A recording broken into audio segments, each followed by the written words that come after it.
বর্ষারানী কি হলো? কি বানাচ্ছ?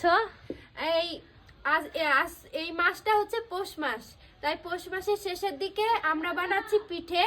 তো আমি আর আমার মা এসেছি খালার বাড়ি বেড়াতে। তো এখানে আমার নানি মা এসেছে, খালা মানে আছে, সবাই আছে, সবাই মিলে আমার মা এসেছে, আনন্দ করে এখন পিঠে বানানো হচ্ছে। তো পিঠে কি কি ধরনের বানানো হচ্ছে সেটা তোমাদেরকে বলছি। এটা হচ্ছে তিলের, আর তিলের হচ্ছে চাচি। হ্যাঁ, আর এটা হচ্ছে ছোলার, ছোলার চাচি। হ্যাঁ, আর এটা হচ্ছে ওই নারকেলের চাষি। আর এই যে এইভাবে আমরা আটা বেলি এরকম করে, আর একটা গিলাস সহ এরকম করে গোল গোল করি, আর এরকম হয়ে দিয়ে চাষি এরকম করে নিতে হয়। এই যে দেখো মা কিভাবে নিতে হয়, ও এইভাবে চাষি নিতে হয়, আর এইভাবে মুখটা মারি আমরা। তোমরা ওইখানে কিভাবে পিঠে বানাও অবশ্যই একটু কমেন্টে জানিও।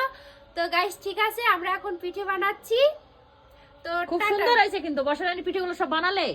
হ্যাঁ আমি বানালাম, খুব সুন্দর হয়েছে, নাইস, খুব সুন্দর। আর ভালো লাগলো অবশ্যই একটা লাইক করবে। বর্ষারানীর হাতের পিঠে যদি কেউ খেতে চাও গরম গরম, তো আজলাম পরে চলে এসো গাইস। তো ঠিক আছে, টাটা।